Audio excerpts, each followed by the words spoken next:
I'm Roy Crown from Revelation Trust, and welcome to this week's Gospel Entrepreneurs. In this podcast, I'll be finding out what makes Christian entrepreneurs stand out wherever they find themselves.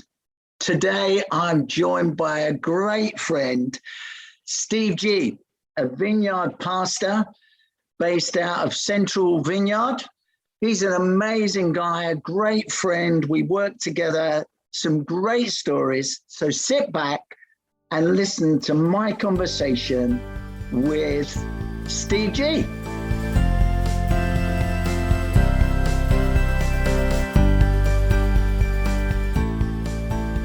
So Steve, tell us a bit about, you're based in Northampton? Yeah, that's right. We're currently based in Northampton. We've been here for 15, nearly 16 years.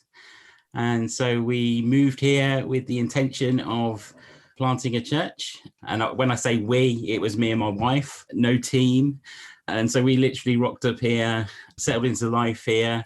I'd love to say that it was easy from day one, but it wasn't. In fact, our story is a story that is rooted in failure, really. Oh, that's a good start, Steve. That probably encourages everybody. When we landed in Northampton, we had a small group of people who were interested, I guess, in the romance of church planting. And slowly over that first year, we grew from about 14, 15 people to 5. Oh, great. And so things kind of went in the wrong direction. And I guess we spent that whole year, life felt quite tough. You know, we were trying to start a family. I don't recommend planting a church and trying to start a family, but that's what we decided to do. Tammy, my wife, was in and out of hospital and stuff like that. I was struggling to find work outside of church. So I was a bivocational church planter. So I needed to raise my own income. And I was struggling to find work. So we were having to live off savings and stuff like that. The house we were living in got burgled twice. Oh, man. We decided not to renew the contract at the end of the year, not to renew the contract on the house we were renting because it was burgled twice. We thought we'd found somewhere else to live. And a week before moving, that fell through. And so after being in Northampton for a year, church planting, living the dream, we had depleted our savings. I had a wife who was in and out of hospital. I couldn't find any work and we were homeless. And so you can imagine when circumstances go that way, you kind of question whether you're doing the right thing or not. And so that was the kind of quest that we went on, was like, Lord, are you telling us something? Maybe we're fired. Maybe this is it. Maybe this is the end of the story. And so we inquired of some wise counsel around us and said, hey, these are the things that have gone wrong. Do you think, we should get real jobs and just... You still connected to Vineyard at that point? Were you commissioned by them? We've been part of the Vineyard for about 25 years. I know I don't look old enough. We had actually accidentally planted a church beforehand in our hometown, which kind of happened because we just gathered friends, primarily doing things like alpha in people's living rooms and stuff like that. And we led what became Daventry Vineyard for about 3 years before coming here to Northampton. And so I guess, so after all that disaster in that first year, we were questioning our calling, I suppose, and questioning whether we got this thing right. Someone I met with, who was much wiser than me, just said, you know what, you've had a really tough year. Why don't you take 6 months off and start again? There wasn't a lot to start again with. But we were like, well, if we're allowed to do that, we'll give that a go. So, we said to the 3 remaining people that we'll be your friends, but we won't be your pastors for the next 6 months. And we're going to recharge and recalibrate and figure out how we might be able to do this again. And I think there's something in that, that kind of tenacity to think, okay, this hasn't worked first time out the door, but maybe we can have another go. And we did change our strategy. I said we accidentally planted a church before, which was very relational. It was my hometown. I knew lots of people, which meant the church grew quite quickly. But that was also to our detriment, because there was people in the church who knew me when I was about 2 foot high, so that, that was quite difficult. Jesus said a prophet is without honor in his hometown, and it kind of felt like that. And then when we came to Northampton, we tried the same strategy, sort of gathering people relationally, and it just felt really difficult. And so actually a mentor of mine said, you can plant a church, one small group at a time, or you can do it in reverse. What would it look like if you were to launch something and see who shows up? And so that's essentially what we did. We managed to talk the manager of a cinema complex into letting us use their cafe area. And basically what we did was we discovered that people go to the cinema on Sunday morning. I didn't realize this. And so the first showings would be about 10 a.m. And so everybody would filter into the cinema at 10. By 10:30, they would turn off all the background music. And so whilst the first showing of whatever was on was happening, we got to do church in this upper room of this cafe in a cinema. And we had no idea who would show up. And so because I'm such a man of faith, I messaged every pastor friend I knew and said, could we hire some of your people this Sunday? And I guess my biggest goal was like, I don't want to go home feeling depressed. So as long as there's like 20, 30 people in the room, I will feel like my life is worthwhile. And so we hired a crowd. We had some people come and do worship for us and stuff like that. I think I probably preached, but to our surprise, a whole bunch of people we didn't know showed up. This is before the age of social media. And so there wasn't any kind of mass marketing. Basically what happened was my wife and another lady in our church who had a baby in a pushchair, they delivered thousands of leaflets to homes around the venue where we were meeting. And so literally as a result of that, we had like 10 or 15 people we'd never met before show up. So we did that for a season. Meeting in a cinema was really expensive, so we nearly bankrupt the church. So any income we had, we spent on this venue. But actually, after 6 months of doing that consistently, we realized there was like 30 or 40 people. We didn't need to rent a crowd anymore. And we realized we had a church on our hands. And then we kind of did that work of starting small groups and, doing pastoral. So how long ago was that, Steve? So that was back in February 2006. Okay.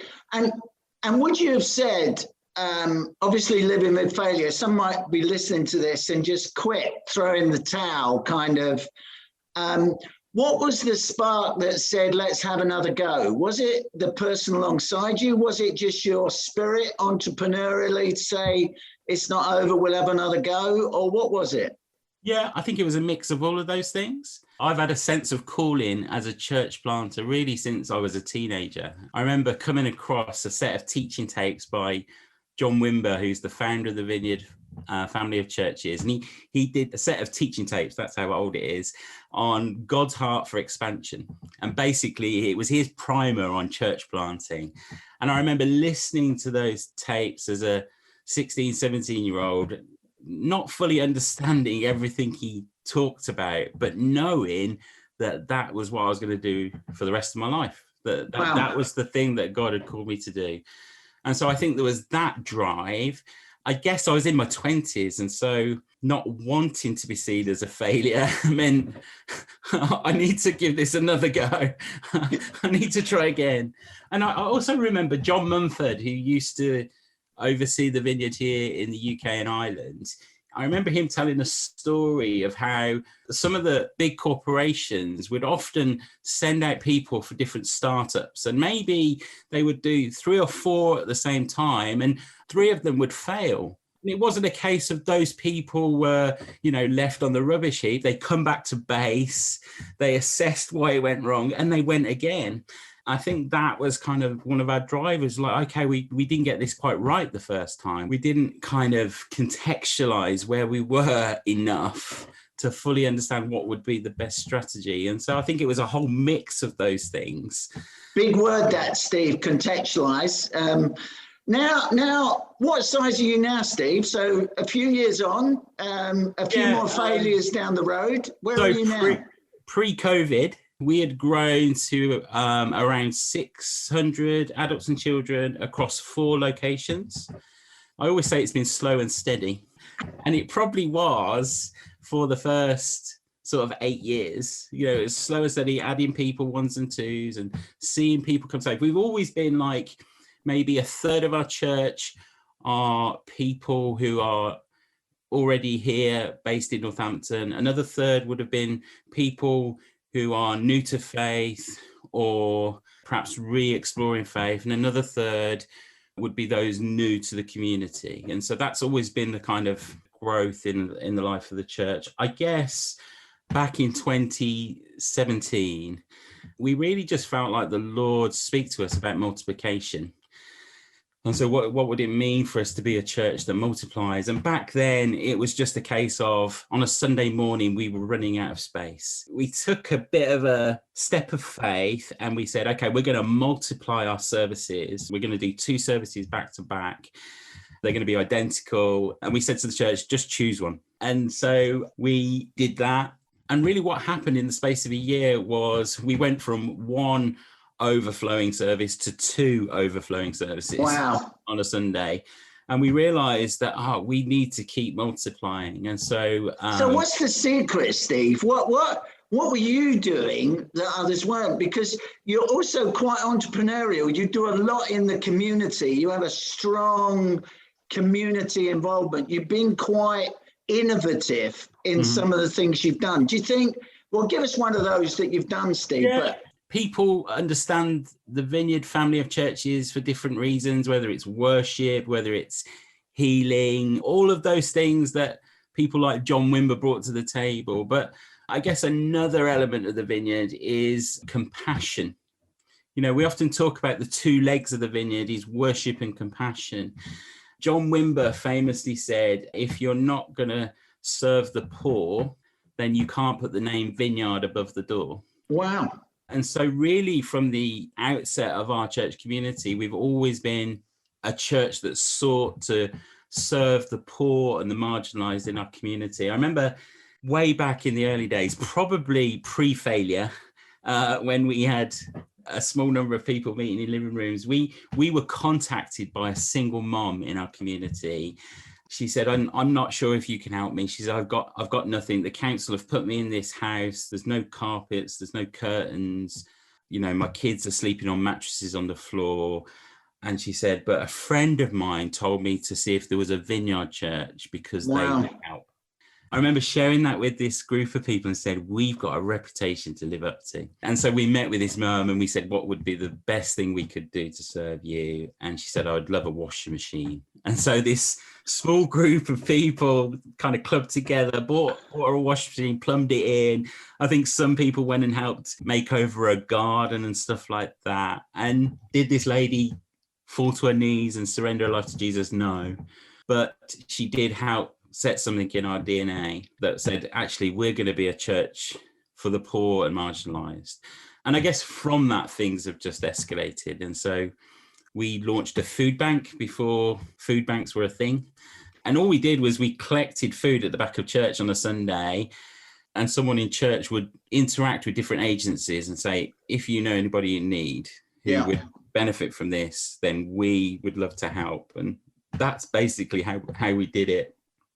Fast forward 2 years on from there, obviously the recession hit, austerity and all of that. And I remember our local council contacting me wanting to talk about the food bank. And I kind of ignored it for weeks and weeks and weeks and weeks and weeks. Just like, I'm not interested in getting involved in politics. You know, that was my and eventually this woman tracked me down again. She said, I don't think you understand. I want to give you some money. And I was like, well, okay, just make the check out to. And she's like, no, you don't understand. I want to give you £50,000. And I was like, okay, when can we meet?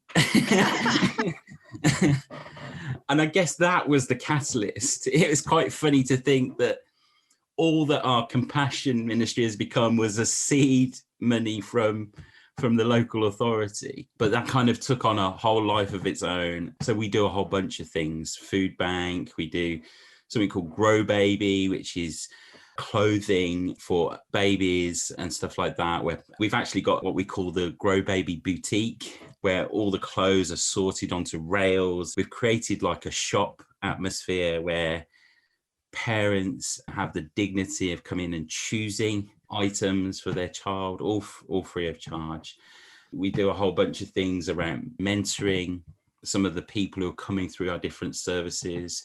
So a number of our service users, or guests as we call them, they eventually become volunteers. And some of them even go on to step back into the work environment and their life moves on. And obviously, Steve, you may not be running all those things, but you've seen the need and you've initiated that to move a church from 5 to 600.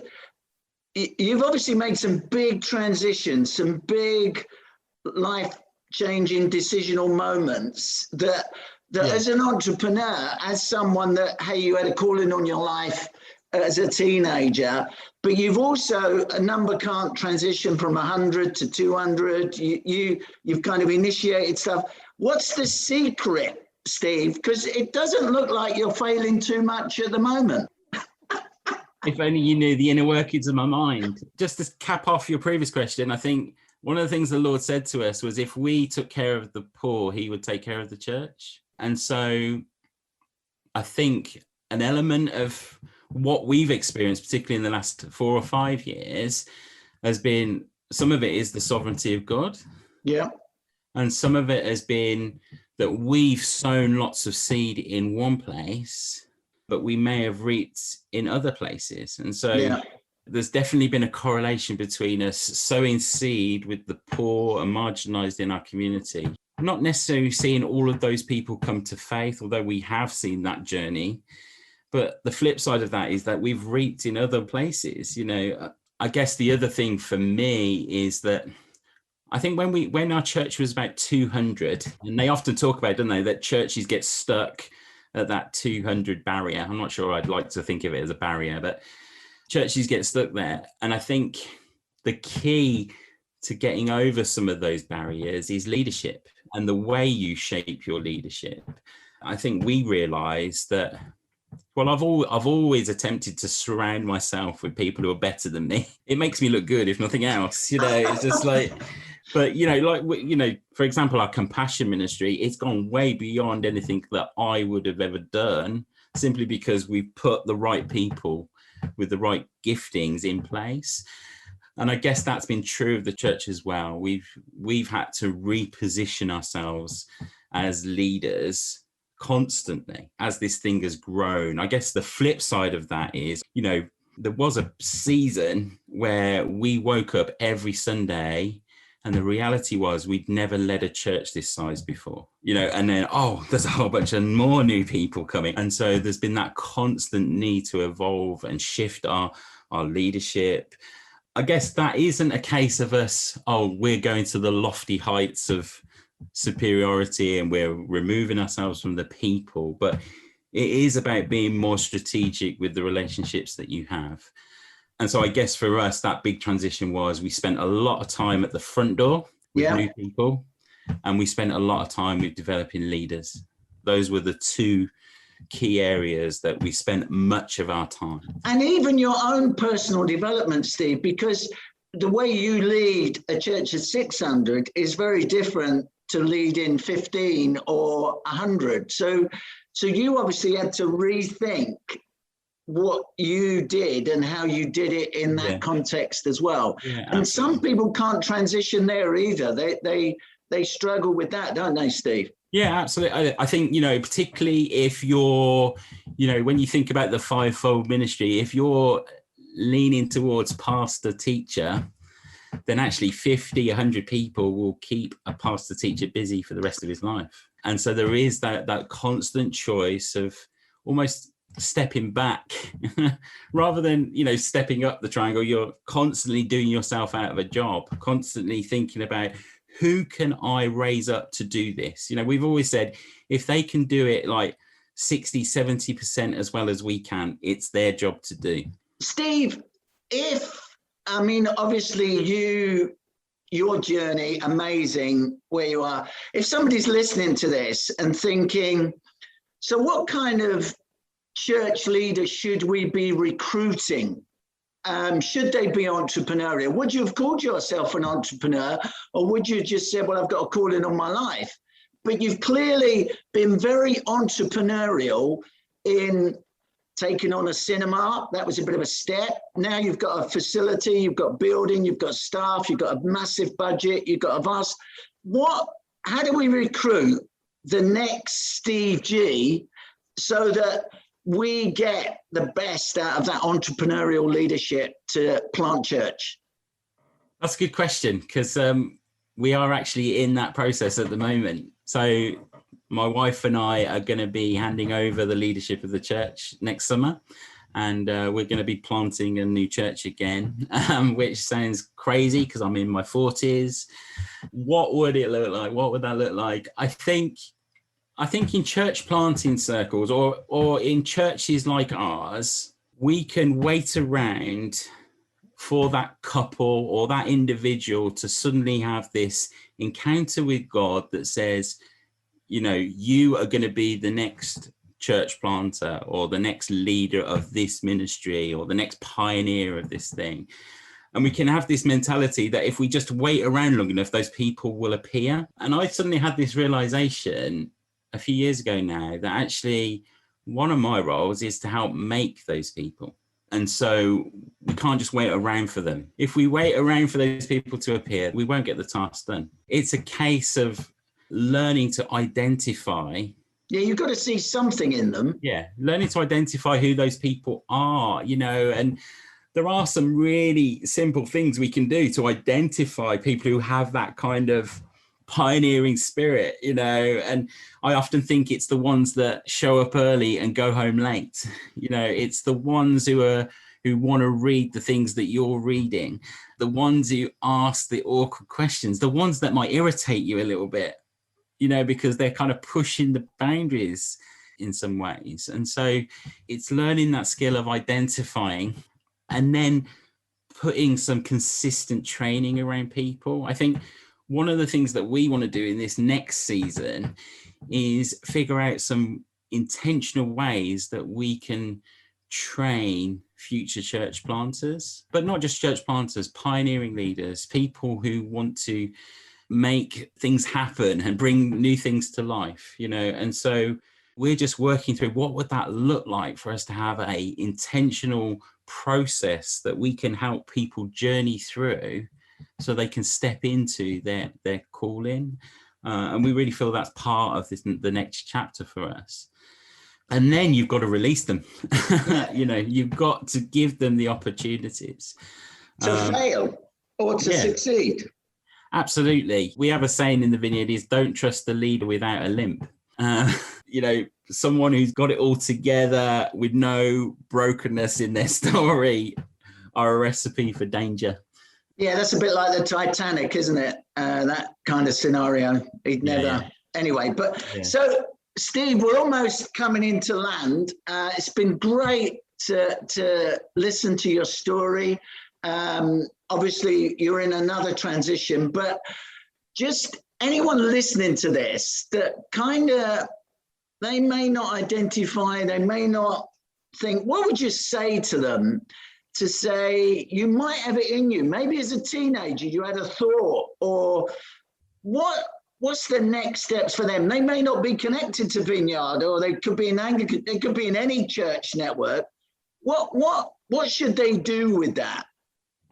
Anybody wrestling with a sense of calling, whatever that might be, I think it's good to look at the opportunities that are around you. What doors are opening to me? Yeah. What opportunities do I have? I think, you know, there is that kind of age-old wrestle between what are the desires of my heart or what desires does God give me, you know, but what's in our hearts to do? I remember, you know, sitting in a room full of slightly older people than me when I was in my late teens and having to go around the room and say, what's God called you to do? And I remember just like, I've got to be honest. I've got to say this out loud. But there is a reality that God will plant seeds in our hearts, won't he, to inspire us to move forward. Tim Keller says we need to recognize what other people see in us. Yeah. So to have mentors and leaders around us who can pull out the gold. So often we can be blindsided to what's on our own lives, and we don't believe in ourselves enough, do they, what God has given us? Absolutely. And I think there is a reality that sometimes you can't put in someone what God hasn't deposited. But I do think that anyone with a sense of calling or a sense of this is what God could be doing. I think there are some really intentional things that you can do. In our context, we invite people into a conversation and it becomes a very relational journey.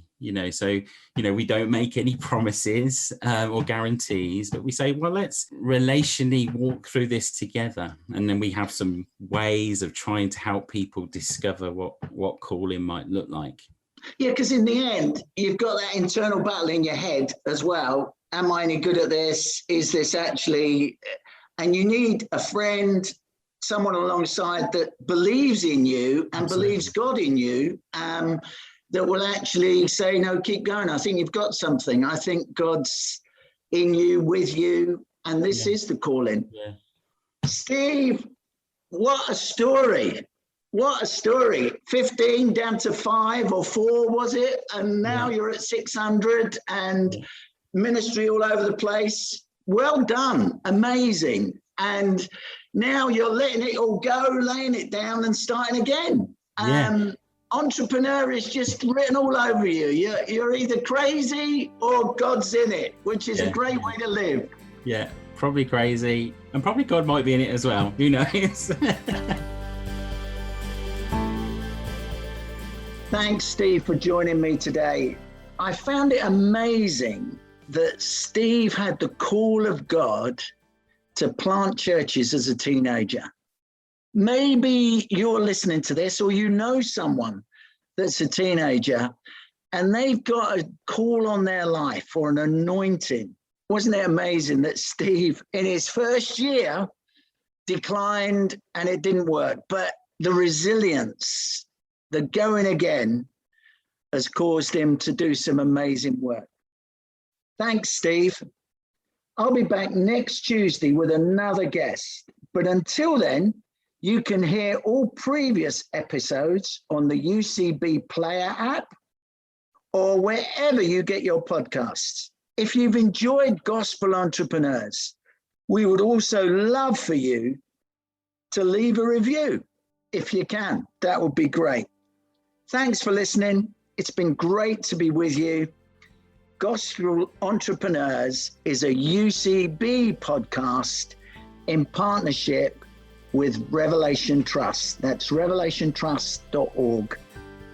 God bless you until we meet again.